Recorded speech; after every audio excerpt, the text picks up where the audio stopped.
99টা খুন করার পর যদি আল্লাহ মাফ করতে পারেন, একজন ব্যভিচারিণী মহিলাকে যদি আল্লাহ পাক এক কুকুরকে পানি পান করানোর জন্য মাফ করতে পারে, আমাকে আপনাকে মাফ করতে পারেন না?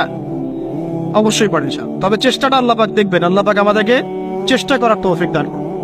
প্রিয় ভাই, 1 নাম্বার রমাদান দিয়ে গেছে কি আমাদেরকে? তাকওয়া। কি দিয়ে গেছে ভাই? ছেড়ে দিব না সারা বছর ধরে রাখবো? তাকওয়া মানে আল্লাহর নিষেধগুলো পা বেঁচে বেঁচে চলা। আল্লাহর নিষেধ যেখানে সেখানে পা দেওয়া যাবে না। আল্লাহ তৌফিক দান করুন। আমি রমজানকে চিরসবুজ করে রাখবো ইনশাআল্লাহ, যেটাকে আমরা বলি এভারগ্রিন রমাদান। রমাদান হবে চিরসবুজ ইনশাআল্লাহ। সারা বছরই রমাদানের ফ্লেভার থাকবে ইনশাআল্লাহ।